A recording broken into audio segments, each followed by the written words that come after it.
Olá, tudo bem? Estamos aqui de volta para mais uma aula de filosofia no 6º ano.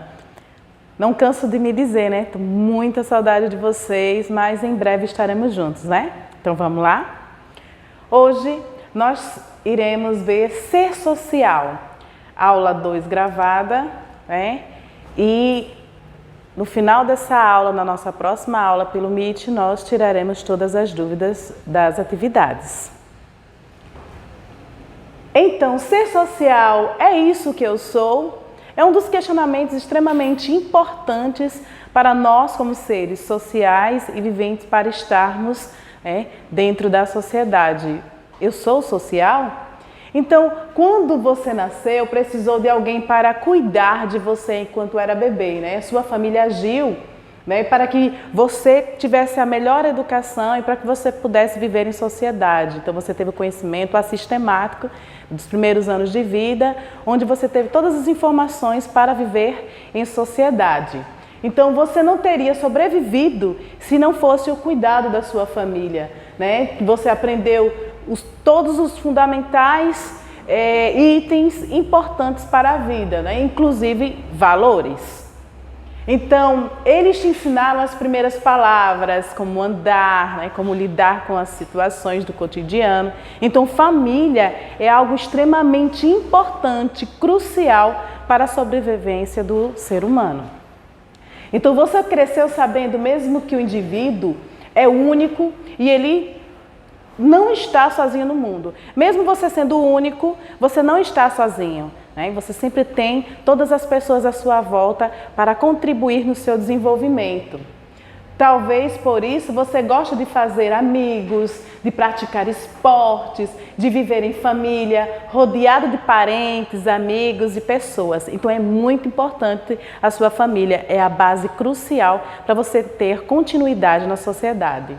Então isso faz de você um ser social, que é necessário para outros indivíduos, que é também dependente dele, depende dessa interação social. Você precisa do outro e as outras pessoas precisam de você para continuar vivendo em sociedade.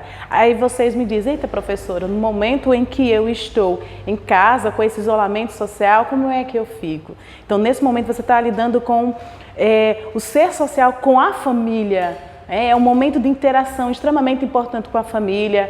Você também está tendo relação social com as pessoas por redes sociais. Então você não está totalmente isolado. Você está tendo uma interação social com outras pessoas, tendo conhecimento da vida, do cotidiano, enfim.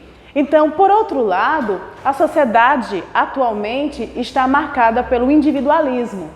Isso é reforçado pela ideologia da competição. A competição é que muitas vezes aguça o jovem a ser melhor, a ter mais produtividade, a buscar um lugar melhor na sociedade. Então, desde a infância, a competitividade está presente no cotidiano. Você pode perceber que muitas vezes só é o melhor que é exaltado quando todo o resto é excluído, como se não tivesse valor. Então, o melhor, ele é exaltado, ganhou, que bom, enfim. Enquanto aqueles que não saíram bem nas competições, eles são um pouco esquecidos e algumas pessoas acham que não é dado muito o valor. Mas sabendo você que sempre são pessoas importantes, independente de você chegar no primeiro lugar ou não. O importante sim é competir, o importante sim é aprender. Então, é preciso pensar por que isso acontece, dessa questão da pessoa não se sentir valorizado. Até que ponto a competitividade é saudável? Ser social é isso que eu sou? É saudável às vezes eu me sentir mal por não ter ganhado? Mas você tem que ter uma medida. Me senti triste, sim, eita, não ganhei, mas eu vou fazer de tudo para ser ou para ficar melhor da próxima vez em que eu competir. Encontrar formas para que venha se motivar para cada vez ir melhorando nas suas práticas, atividades, nos seus objetivos da vida. Então, você se importa com os outros indivíduos? É extremamente importante, mesmo estando numa competitividade, você se importar com as outras pessoas, exercer a questão de empatia, não é? E isso foi, de certa forma, um divisor de águas desde a Grécia Antiga, quando as pessoas passaram a questionar de olhar o outro, se importar com o outro, se importar com as polis, se preocupar com a humanidade, porque quando eu penso só em mim, eu deixo de ser social. Então, o interessante é que você pense em você e também cuide das outras pessoas à sua volta. Você acha que todos deveriam ser valorizados na sociedade? Não é? Todos deveriam, sim, ser valorizados na sociedade. Isso contribui, sim, tanto o desenvolvimento intelectual do educando, quanto também da sociedade. É extremamente importante você valorizar o trabalho das outras pessoas, valorizar todos que estão à sua volta. Então, o ser humano não está sozinho no mundo, não é? Ele basta olhar a diversidade que o cerca. Percebam que mesmo essa criança achando que está só, de certa forma, mas vejam que há várias pessoas à volta dela. Então, sempre há pessoas lhe observando, sempre há pessoas que podem lhe ensinar, lhe contribuir da melhor forma. Então, pensando nisso, a ciência que classifica tudo o que existe em categorias, né? Os seres inorgânicos, como as pedras e água, como minhocas, né? E seres orgânicos, como minhocas e homens. Então vejam bem que a ciência ela classifica tudo que existe em categorias. Seres inorgânicos, vocês vejam aqui água e pedra, e os seres orgânicos, como minhoca e pessoas. Então, uma pergunta, quer dizer que o ser humano e as minhocas estão na mesma categoria? Será que os seres humanos e as minhocas estão na mesma categoria? Sim, se for pelo critério biológico, né, de ser um ser vivo, o ser humano e as minhocas são seres vivos. O ser humano, as minhocas, os elefantes, as plantas, todos são seres vivos. Então percebam que nessa dinâmica todos são seres vivos. Vamos lá novamente? Os seres humanos, as minhocas, elefantes e as plantas, todas são seres vivos. Então, é claro que o fato do ser humano não é igualado às minhocas, pois cada um tem suas especificidades, né? O ser humano ele tem as suas especificidades e as minhocas têm as suas especificidades, tá? Entenderam? Então vamos lá. Refletindo sobre isso, muitos filósofos tentaram responder à questão: então o que é o ser humano? O que é o ser humano? Qual o seu papel no mundo? Qual o seu papel na sociedade? Então, perguntas se definem o ser humano, né, essencialmente, o que difere de todos os outros seres. Então, o que é que nos difere? São o quê? É a razão. A razão nos difere entre todos os outros seres. Então, o filósofo alemão Karl Marx, de 1818 a 1883, disse que é mais significativo para o ser humano é a sua capacidade de criar, a partir das condições dadas, uma realidade nova. Percebam que o homem é o ser mais adaptável do mundo. Ele consegue se adaptar em todos os lugares. Mesmo com as condições mais subhumanas, o ser humano consegue resolver as questões e conseguir se adaptar para continuar sua sobrevivência e existência. Então, a partir dessas condições dadas que o homem cria essas situações, é uma realidade nova, muitas vezes é essencial para o ser humano buscar subsídios para essa sobrevivência. Então, o ser humano tem a capacidade de transformar a natureza para suprir as suas necessidades, aprendendo com o que já viveu e atuando em cima do que já foi criado. Aí entra a grande importância da história. História é extremamente importante porque você vai conhecer fatos, né? E nesses fatos vai haver o aprendizado para que você possa dar continuidade à sua vida. Ora, imagine, se todo ser humano que nascesse agora, ele começasse do zero e tivesse que passar pelas cavernas, né? Então, entre a ação sobre a realidade e ao mesmo tempo o indivíduo é social. Mas vejam bem, se o homem nascesse do zero, lá na caverna, e tivesse que aprender o fogo, aprender agricultura, se proteger, ele não ia conseguir a evolução. Então nós temos que tanto nos sentir lisonjeados por todos os historiadores e filósofos e pensadores que antes da gente nos deixaram conhecimento para que a gente pudesse progredir e dar continuidade à nossa existência. Então, entenda, na prática, o ser humano hoje é capaz de, por exemplo, viajar pelo sistema solar, né, comunicando-se em tempo real no espaço e em vários outros lugares do planeta, ou armazenar tudo de uma biblioteca em um pendrive. Então, o homem tem essa capacidade de viajar pelo mundo e outros, né, na órbita do planeta. O homem tem a capacidade de gravar tudo que existe. Vejam aqui, essa biblioteca. Eles têm a capacidade do quê? De colocar tudo dentro de um pendrive. Veja, então, como eu falei anteriormente, se o homem nascesse do zero, é um pensamento de Karl Marx, se o homem nascesse do zero, numa caverna e aprender o fogo, aprender a agricultura, ele não ia conseguir progredir, ele não ia conseguir evoluir. Então, tal desenvolvimento foi conquistado porque os seres humanos, os nossos ancestrais, deixaram tudo que descobriram e aprenderam para a gente, né? Tudo que eles produziram. Muitos houveram assim, momentos que escreveram, né, nos papiros, e outros foram passando de geração em geração, né, através de contos, enfim. Então, isso é possível porque os indivíduos estão integrados sempre à humanidade. Aprendam e percebam que a sociedade junta, elas vão passando todas as informações de filhos para pais, né? De pais para filhos. Como assim, professor, de filhos para pais?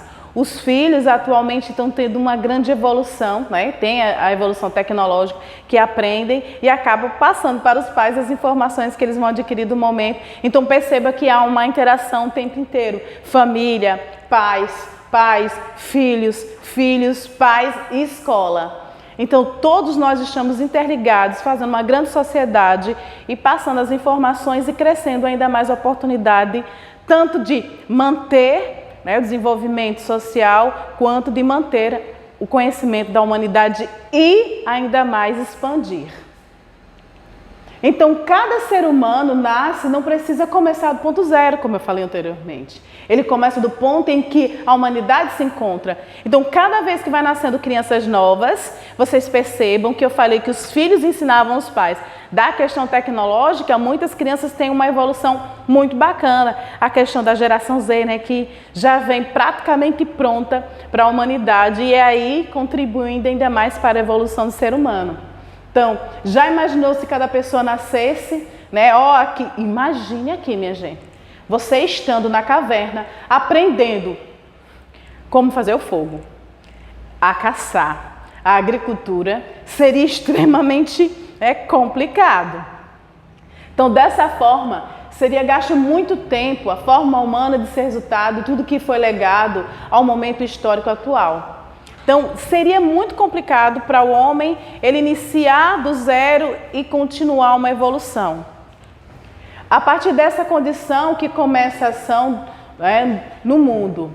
Essa ação é chamada por Karl Marx, de trabalho, tá? Vocês percebam aqui a questão do trabalho.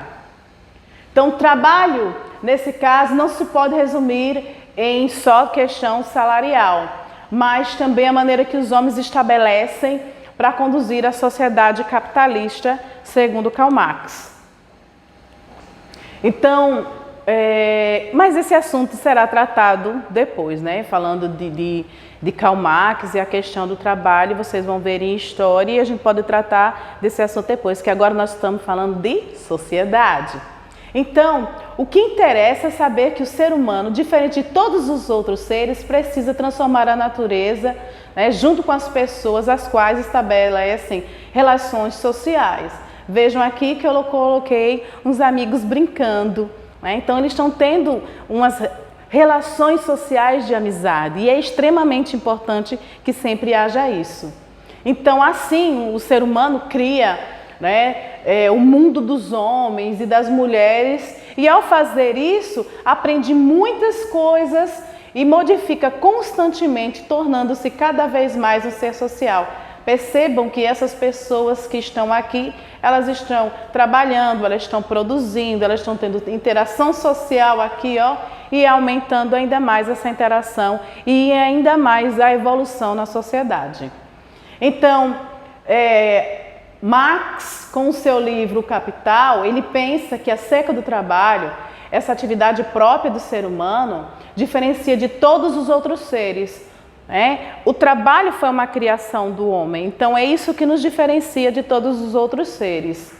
Então, o trabalho em primeiro lugar, um processo em que participam igualmente o homem, né, e a natureza, e espontaneamente ele regula o contrato da relação material entre ele e a natureza. O homem está o tempo inteiro utilizando da natureza para produzir conhecimento. Dessa forma, então, minha gente, o homem propõe a natureza e ele, mesmo com seus movimentos de braços, pernas, ele está sempre mudando a natureza para se adaptar. Então, essas produções, eles são ajustadas às suas próprias necessidades. O homem o tempo inteiro está ajustando tudo ao seu redor para as suas necessidades. Então, pois atuando assim sobre o mundo exterior e ele modificando, então vocês podem perceber que ao mesmo tempo ele modifica a sua própria natureza, ele acaba tendo uma visão de mundo, de uma evolução muito maior. Não estamos, né, ligados agora a formas primitivas como era anteriormente. Vejam que para passar uma mensagem para as pessoas na sociedade, era utilizado assim a escrita nas paredes, e as pessoas passavam a informação do seu dia a dia através desses desenhos. Então, recordam muitas vezes assim animais e suas passagens do cotidiano. Então, esses pressupomos então que o trabalho que eles tinham caracterizava única e exclusivamente como a ação do ser humano. Uma aranha acaba assim as suas operações de produzir a sua teia, que lembram até os tecelões. Então percebam que a aranha ela produz, é muito bonito, como se fosse realmente um tecelão. E a abelha deixa até envergonhada, muito dos arquitetos na construção de suas colmeias. Mas o que distingue o pior dos arquitetos para a melhor das abelhas é que o arquiteto, gente, ele consegue construir em sua mente antes de erguer, o prédio na realidade. Então, o que difere o homem das abelhas é que o homem imagina aquilo primeiro, do que vai ser produzido, muito depois produzir, enquanto as abelhas ela vai por instinto produzir as suas colmeias. Então, o que diferem as abelhas dos homens, no caso do arquiteto, é o quê? O raciocínio. Enquanto a abelha vai por instinto, o homem utiliza do raciocínio, imagina primeiro e depois vai produzir. Então, na extremidade do ponto de processo, chegamos ao resultado já existente antes da imaginação. Então, o homem já imagina aquilo pronto, toda essa estrutura pronta, antes mesmo de até construir.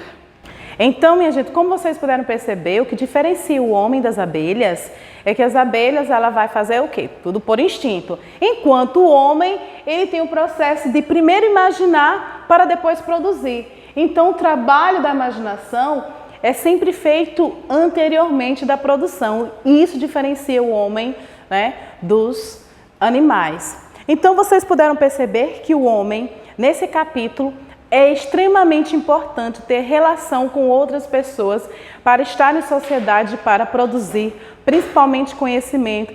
E é essencial que haja uma interação social para a sua sobrevivência. Então, atividade da página 41 até 43 e nós corrigiremos na próxima aula pelo Meet. Tchau, tchau!